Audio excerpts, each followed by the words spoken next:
We're live now. Thank you. All right, sir, you ready to start?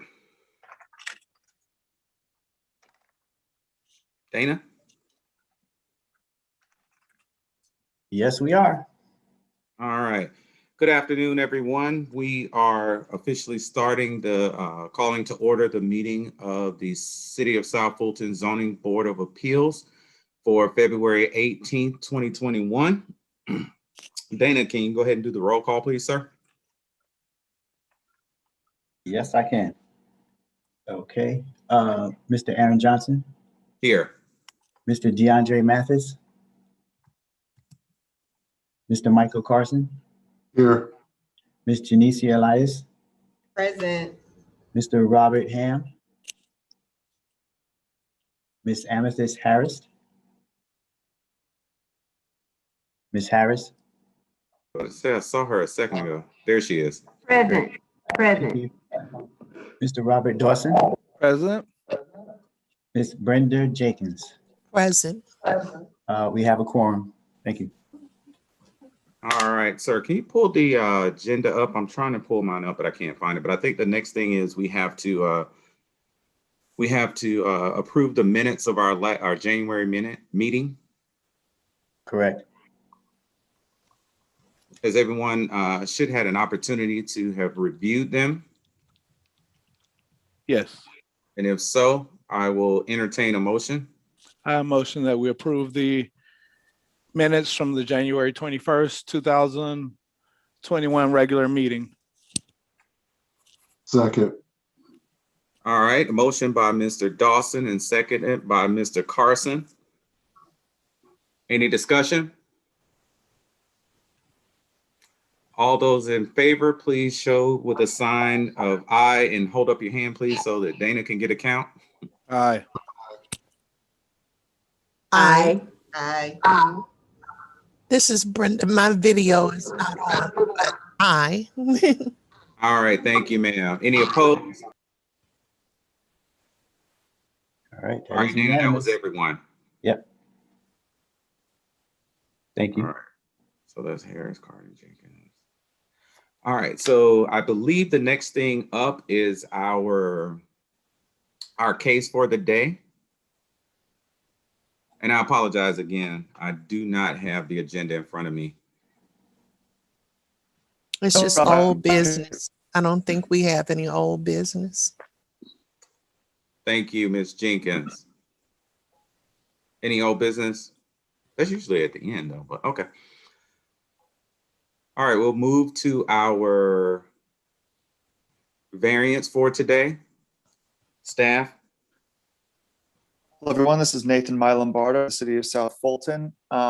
Just for everyone's knowledge, for anyone listening in or anyone on the internet who's tuning in today, all comments can be sent to the planning email address, and they'll be read from there. That's planning, PLANNING. There it is. It's cityofsouthfultonga.gov. I know it's long, but it's all right. We will not be reading the YouTube comments, so any questions or concerns, please email. And we'll make sure it gets put into the record. So we can go to the next slide, please. All right, V21, our first case of the year, variance at 3825 and 3895 Jonesboro. Next slide, please. Here we are to a recently approved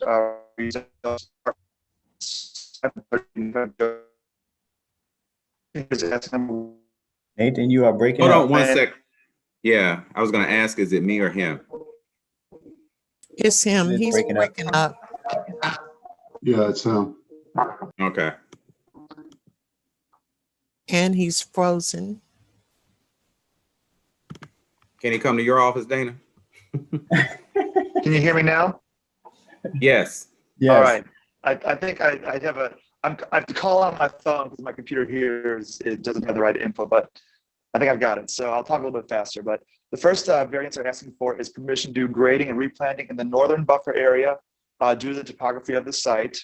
The petitioner is also asking then for the second variance to allow part of the site stormwater retention to be in the eastern buffer again, due to the topography. Essentially, they want to, it's a steep site, and they want to grade the northern area grade and replant instead of building a large retaining wall.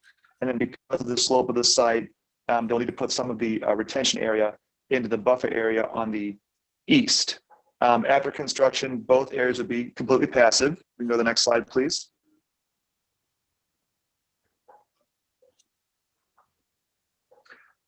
We believe criteria A is met by this request. The application of the particular part of the zoning ordinance to a particular piece of property due to extraordinary and exceptional conditions change of that property because of its size, shape, or topography, which is where we're talking about here, would create the unnecessary hardship for the owner while causing no detriment to the public.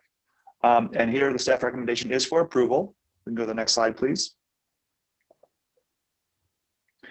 Here we have a zoning map of the property showing the previous zoning because our map has not been updated, but the property was rezoned at a recent council meeting. And you can see the parcels are both the property that is outlined in blue and the one immediately next to it that's sort of rectangular. And on the map on the right, the aerial map, you'll see it's a big wooded parcel right there on Jonesboro Road there, right in the middle of that aerial map. We can go to the next slide.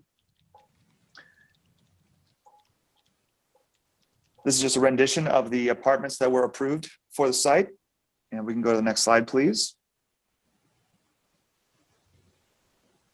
And here we see the site plan at the very top of the site plan here. You'll see the buffer area at the north. That buffer area does not border a property in the city of South Fulton. I just want to make note of that. But that is where they would like to grade and replant to avoid the placement of a big retaining wall.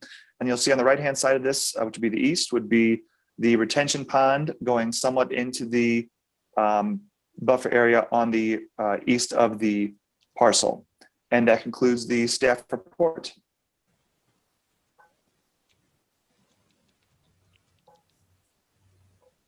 All right.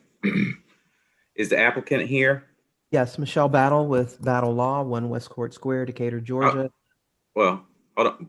You right there on it, ain't you? I just had to make sure you were here. We need to open it up for public comment. Is there a motion? Or do we still have to do that, Dana, or our attorney? I Yeah. just want to make sure. We should. Yeah, Okay, I make a awesome. motion that we open up for public comment for V21-001. Second. I'll second that motion.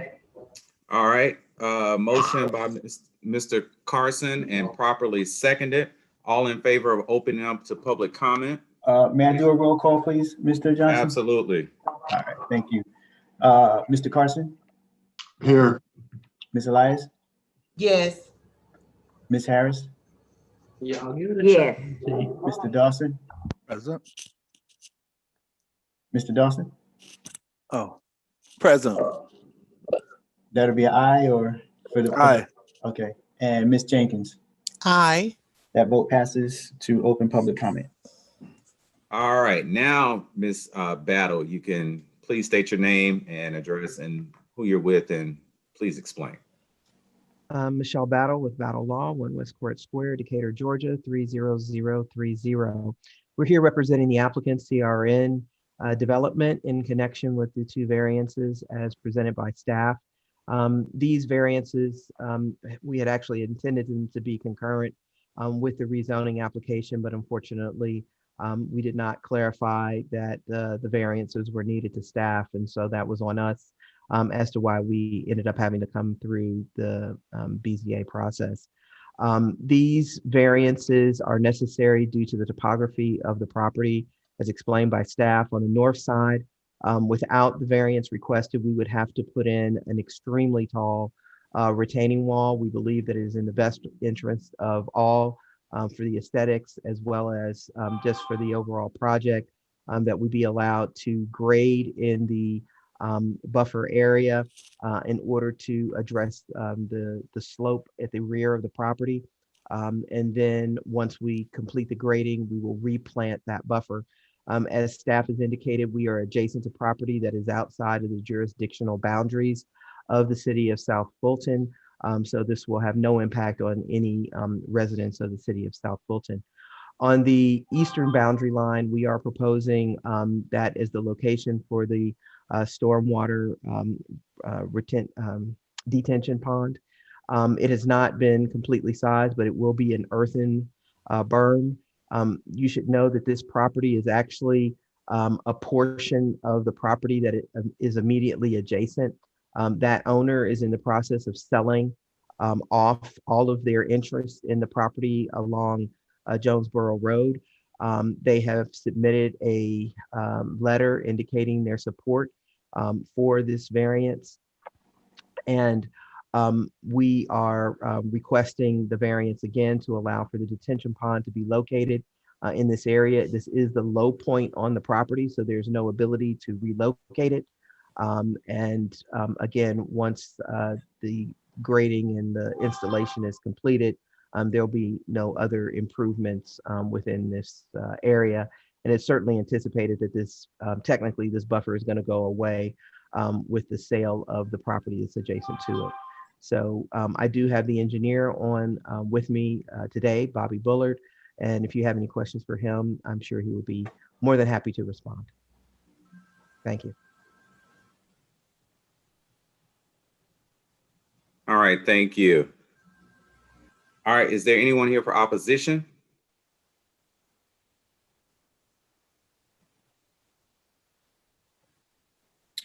I don't have anything in the planning email address for or against. Okay.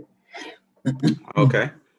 All right, if Ms. Battle is complete, we can go out of public comment, and then if the board has any questions for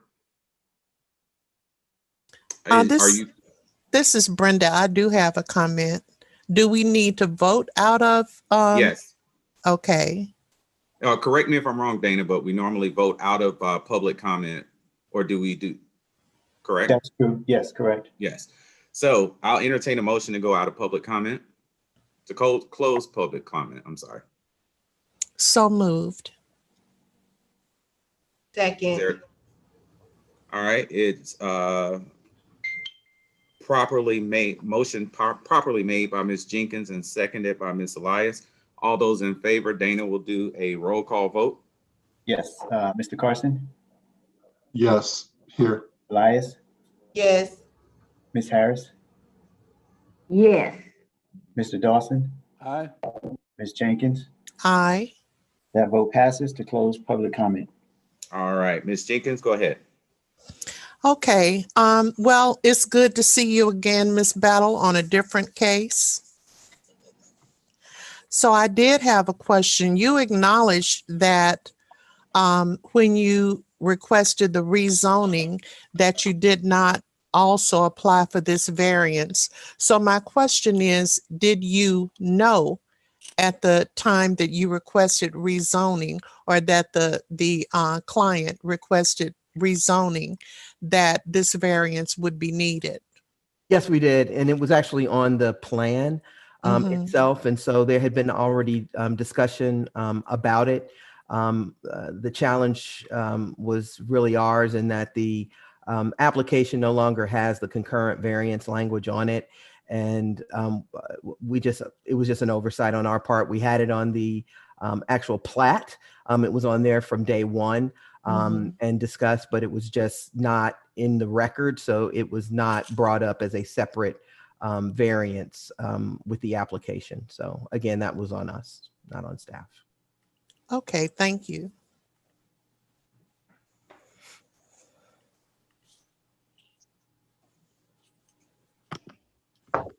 Oh. All right. Does anyone else have a question?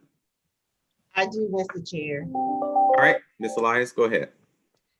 Yes, I think Ms. Jenkins and I are thinking alike. I am very concerned about this application. And just listening to the last comment that the applicant provided, the applicant was very well aware that there were variances required at the time the rezoning application was submitted. And although there may not have been a space on the actual application form for the concurrent variance, it was clearly appropriate that the rezoning that went to council in January should have been a rezoning with a two-part concurrent variance. Can I and- reply to that? I'm not finished. Okay. And then it really concerns me because the city just adopted its new zoning code in December. It also has regulatory requirements pertaining to variances submitted that accompany rezoning applications. And then the fact that council has now made a decision on a rezoning based on the new zoning and development code. And when you look in the new zoning and development code, section 808.02A1C, which defines a concurrent variance, clearly says that they are filed simultaneously with a rezoning, special use, or zoning modification application. And then the following section 808.09 says that concurrent variances should only be granted by city council. And then as I look in your application under your variance justification, you actually say that the subject property is on AG1, but this variance application has been filed simultaneously with a rezoning application seeking to rezone the property to SH, which I believe is senior housing. Then also within the packet that the board has received, there's an email from the city engineer dated from October 2020 that even notifies you all that there may be a potential need for a variance. So I don't understand how it is the rezoning got all the way to city council in January without these two variances, because this puts the board in a very difficult situation, because it is clear by the information that has been submitted to us, there was ample time for these two variances to be submitted in conjunction with the rezoning application that council considered in January. So I'd like to explain how we got to this moment. Again, we take responsibility for the component of this that involves us. This project was one that involved some discussions with GDOT that everybody was very focused on, along with the time deadlines, because this is a project that is a tax credit deal where we had some very serious time constraints on us. When there was discussion with staff with regards to these variances, we had already actually come through and didn't find out about it until after, well, actually at the time that we were coming in for the Planning Commission meeting, and it was not on the Planning Commission. Technically, it was not listed as a variance on the Planning Commission agenda. We got through Planning Commission. We had a discussion about where we were in the process, because we were going before City Council. City Council, we thought we were, again, we were up against a very hard deadline, and it was decided with staff that we would not go back through the process with Planning Commission, because if we did, we would not be able to proceed with the financing that was in place for this transaction, along with the fact that there was a delay regarding the need to get clarification about installing a light at the intersection of Jonesboro and Peters Road, which was extremely important to the city. We made every effort to take care of addressing the issues surrounding the light. This is something that if we don't get these variances, we are not going to be able to proceed with this project. The city is very vested in us installing, because my client has agreed to pay for the installation of a light at the intersection of Jonesboro Road and Peters Road, which is something that is actually needed now because of the number of deaths and accidents that have occurred at this intersection. So our eyes were very focused on that particular issue. I think staff will support that statement, and that the decision was made that we did not have to actually apply for the concurrent variances at the time. It was not my understanding it was mandatory. It's certainly preferred. We would have preferred that. But it was simply a miscommunication that resulted in it not being on the agenda, and going back would have caused further delays that would have jeopardized our ability to move forward with this project. And so we are asking, I recognize that this is not the way that any of us would prefer that this have occurred, but the variances that we are requesting, we had discussed at the city council. There was no hiding the ball, so to speak, but they could not vote on it because of the way that it had been advertised, or it had not been advertised. And that would have, again, caused us further delays that would have impeded our ability to move forward with this project. So I would respectfully request, and I understand, I fall on the sword, it is my fault, but I don't want this project not to happen. The council members were extremely excited about this, as well as the installation of that light. And I'm not even sure that there is a method for us to resolve this in any other way. We cannot go back to the rezoning that is complete. So you all are the only ones who have the authority to grant the variances as requested. And again, there was no indication from staff that there would be any issue with us moving forward in this manner. If we had been informed of that, we certainly would have had to make some other decision with regards to the rezoning in and of itself. And again, I think everybody's focus was very much so on the safety of the residents, not only of this prospective project, but also the residents that are currently in the area that are experiencing problems at that intersection and are taking on that liability to install that light, was a huge relief to the city. And I hope that staff will make comment on this issue as well. So this is Brenda. I have another Ms. comment. Jenkins, hold on one second. Okay. Dana or Nathan, I'm not sure who would want to, if anybody wants to comment from the staff perspective to respond to Ms. Elias. This is Nathan. I can respond. I would just vouch for what Ms. Battle just said and the accuracy of those statements. There was no intent here to usurp the council's authority or to circumvent the process. This was just an oversight on the part of the applicant, and we decided that it would be the most efficient way to go to the Board of Appeals as to try to redo the rezoning and city council. But I would just back up the sincerity and accuracy of what Ms. Battle presented to you. Thanks, Nathan. Thank you. All right, Ms. Jenkins. Okay, well, I'm first, sorry, wait, make sure Ms. Elias is finished. I apologize, Ms. Jenkins, for cutting you off twice. Ms. Elias, are you good? I've Or at heard least they're finished. yeah, I've heard their response. I mean, Okay. I'm just gravely concerned. Okay, all right, Ms. Jenkins, I apologize. no problem. So, Ms. Elias, I want to thank you for giving us the information about the most recent zoning change. That's not something that I was aware of.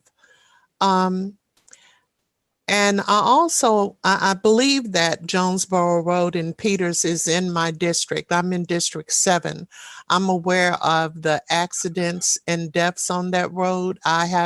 When I was going to work at my work location, had to travel that route every day and have been held up by several accidents, a couple of which resulted in death.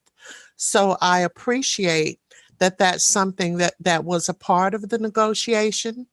I just don't want it to sound like a quid pro quo. I'm not an attorney, but I don't want it to feel like, okay, we're giving you this, so you should give us that. Yeah. And the last thing, I appreciate your humbleness, Michelle, Miss Battle. But then when I read your constitutional allegations in this case, saying that that it would be unconstitutional that if we render the subject property unusable and destroys its marketability, and a denial of the application would constitute an arbitrary and capricious act by the City of South Fulton Zoning Board of Appeals. That sounds a little like a threat to me. It doesn't give me a good feeling. Those are standard requirements in order to preserve our rights to appeal if there is a denial. We put those in every last single application, whether it's a variance or a rezoning, so that we don't have to actually make those statements during the process. So please do not take that as some comment on you all. It is simply something that I have to do. If I don't put those in there, I literally could be sued for malpractice. So I have to put those constitutional allegations in. Unfortunately, that's simply the status of the law. And the one thing that we do know is that the topography of this property supports the zoning, the variance that we are requesting. That is the purpose. I would be more than happy to look at the code made reference to, but I don't believe that it says that we are mandated to have to bring concurrent variances or we lose our right to bring them. Certainly you all just asked whether we knew about it at the time of the zoning or not. If I said we didn't, then it sounds like we might have been able to proceed without some of these challenges. But we did know, and I'm not going to lie about knowing. We have a topography issue on this property. We believe that what we are asking for is a reasonable request based on that topography. This was not done without knowledge by City Council that we were going to need this, so they were on alert that we would need it. It was simply not something that they could vote on because of the process. And so again, we believe that this is a reasonable request, and we are hopeful. And I made the statements about Peters Road and Jonesboro Road only to tell you kind of what the distraction was as we proceeded through this process. Things got pretty hairy while we were trying to navigate through not only the need for additional information to be provided to staff for the traffic light, but additionally, we were up against some hard deadlines with regards to the financing on this project. And so because of those things, the decision was simply made not to go back through the entire process to add in the concurrent variances, which is what we were told would have to be done. Okay, I appreciate your openness. Aaron, I have a question statement, if I may. All right, Ms. Jenkins, are you finished? Yes, thank you. All right, Mr. Carson. So that I'm clear, and if the staff can confirm this, so that I'm clear, basically, this process was this variance was known based on the information 3 months ago, 4 months ago. And because there was some negotiation about a light or lights at that no one did anything about this. And then now this is being brought to us and not maliciously. My concern is, are we setting a precedent based on board member Elias's, the point she made about the new rezoning? Are we setting a precedent by allowing this? That we could get others that have come before us in the next month or two to say, hey, there were some things that we knew about, but we didn't do it because the city was working on some other stuff, and now we're bringing this to you guys to do it. So that's what I'm concerned about, that we're setting a precedent and opening a floodgate for others to come forth with the same situation, if you will. Sure. This is Nathan again. What I would say to that is I would not, well, a few points. I want to make sure I try and choose my words carefully here. But again, I do want to reiterate that there was no ill intent here. This case came before the Planning Commission last year and was postponed to council multiple times, just based on the renegotiation and redesign for the traffic lights. So this particular case was in process for multiple months with several deferrals. And so the reason that it did not get put back into, or I'm sorry, that the concurrent variance wasn't brought was because it wasn't put in at the start and the process began, and then got postponed multiple times. So It wasn't that, it was just that it was inadvertently left out at the beginning, but the process kept going much longer than it would normally have. As far as And that setting a was after, precedent, to make clear, that was after Planning Commission. We had already gone through Planning Commission. The multiple deferrals were by City Council. correct, that's correct. And as far as setting a precedent, I would argue no, only because there's no one particular reason that another applicant couldn't do this coincidentally, or that it wouldn't be a process that we would recommend. A variance at the Board of Appeals and a variance at the council are, practically speaking, the same thing. So there would be there's no real difference in that process. Certainly, taking a variance to Board of Appeals after a council meeting is not best practice, and we would not ever advocate for this, but we did present this as a option, a path forward for the applicant, given the application oversight at the very beginning of this process. And if I could point out one more thing, and I've pointed this out to staff, one of the challenges we had is that previously when I was practicing in Fulton County, on the actual application page, there was a concurrent variance provision so that you could put in the concurrent variance request. That paragraph or that provision on the front of the zoning application is no longer there. So we had to, I guess, from that perspective, knowing that it was on the plan itself, we did not have a place on the application to even state that we wanted the concurrent variance. So, and I don't know if that meant that we were supposed to file a totally separate application, because the separate application is for the BZA. It's not for City Council. So that was part of the confusion that we had at the beginning with completing the application. So, that was something we should have asked for clarity on. I get that.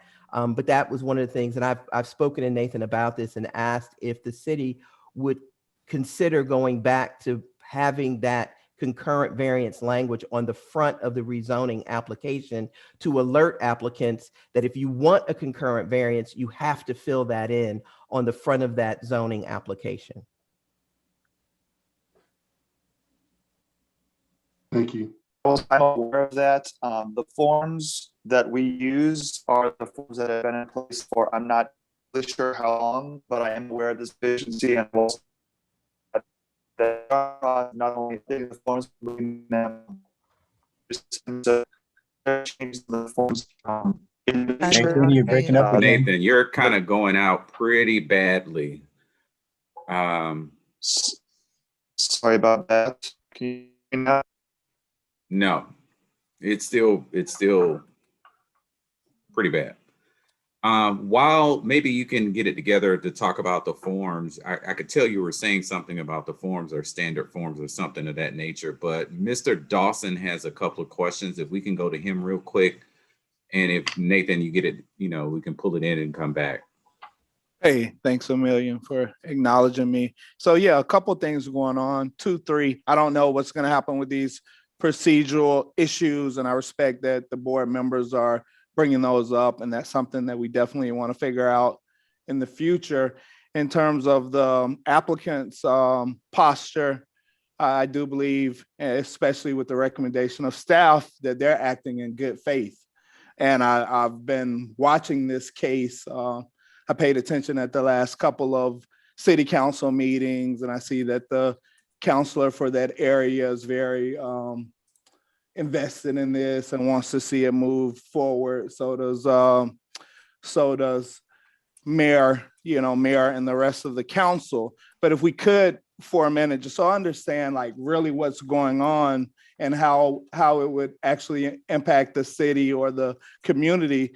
I understand that the engineer is available on the call. Can we hear from that engineer, like technically the specifics of the barrier versus the retention wall, and then more about the pond and if there's any environmental impact to any of this?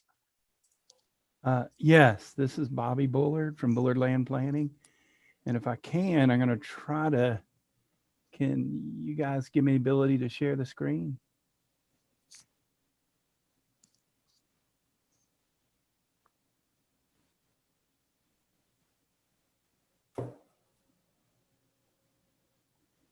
Can you see that? Yes. Yes. Okay.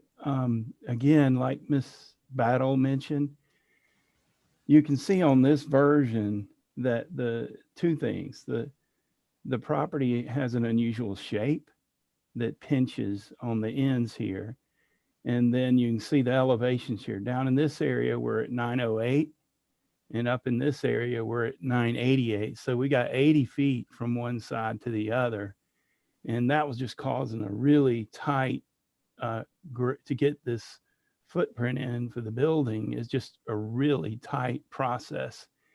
And to avoid the, the ugly, these detention pond walls are just, they're ugly. And one thing that I wanted to point out too is when you do a variance with slopes like this and you replant it, and you can see the two versions here.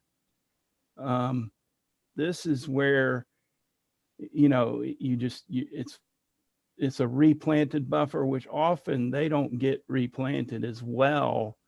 Normally you have a buffer and then you replant it to any sparsely vegetated areas, which that's sometimes does not, in my experience, does not get replanted as well as a replanted buffer.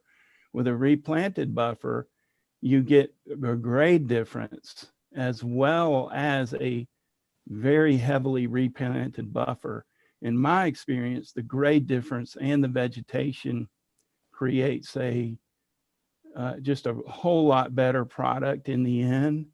And again, I would just, from our standpoint, and we do these all over Georgia and North Georgia, is that, when you have the hardships of the topo and the shape of the property, that's usually what are the issues. I do know that this is the copy of the very first plan that everyone was looking at all along, and they were there on this plat. And I know they weren't officially listed in the application, but they were discussed by everyone, and they are aware. And I would just encourage you guys just to consider what Ms. Battle has said, and hopefully, because one thing I've noticed too, this is my fourth one of these buildings that I've done with these people, and these buildings are very popular. It provides a place for the seniors to get in at a very reasonable price for a building that is really nice. And these products are very well received by the community. And I just think it's a really good product. And I work for all kinds of people doing all kinds of different projects. I really like this product that they're doing, but I know that's not, I'm supposed to focus on the engineering of it, but does anybody have any questions? Environmental impact, is there any negative environmental impact, or are there any requirements for testing or anything on the environmental side of things? Well, there will be, South Fulton has adopted the Georgia Stormwater Manual. So runoff reduction is required now. So we will have to install, we have not yet done our infiltration test yet, but we will install infiltration and possibly some more further treatment in here to treat the water before it leaves. The environmental impact of replanting the buffer, like I said, it's an area that would be wooded either way. So it makes it, a replanted buffer is the way we normally do it. We space them 10 to 15 feet on center with evergreens, and it's pretty well vegetated when it's done. And we do, these people on this side, which are the only people in South Fulton, that are affected by this, they have written a letter of support. And if you don't get this variance, what would be your plan B from an engineering perspective? Well, it makes it really difficult, and we would probably have a lot of walls, and we would just have to analyze the cost at that time.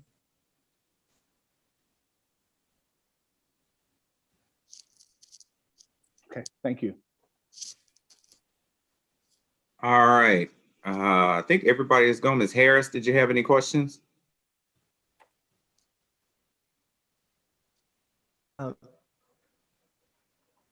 I think you unmuted and muted. Yeah, I did not have any questions. Okay, thank you. The discussion has been very thorough so far. I would agree with that. All right, any others? If not, we'll bring this to a close. I'll entertain a motion, whatever it may be. So this is Brenda. I also appreciate the robust discussion. And in light of that discussion, I move that we approve variance 21-001. Is there a second? I second it. All right, properly moved and seconded. Moved by Ms. Jenkins and seconded by Mr. Carson. Trying to help you out, Dana. Thank you. All right. Any further discussion? We can take a vote. Dana will do a roll call. All right, roll call vote. Mr. Carson, Yay. Ms. Elias, No. Mr. Ham. I'm He's sorry, not Mr. here. Ham's not here. Ms. Harris, No.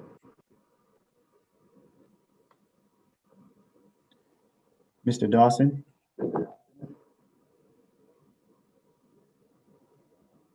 Mr. Dawson, I'm gonna go yes with this one. okay. And Ms. Jenkins. Yes. That vote passes 3-2.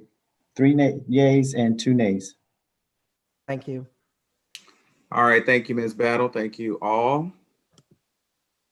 And the next thing we had on our agenda was, that was it. Yes. All right, anything else that we need to cover today, Mr. Gray? Nope. Someone Ms. Harris, had- did you want yeah. to, Ms. Harris, did you want to have a discussion with the board after the meeting really quick?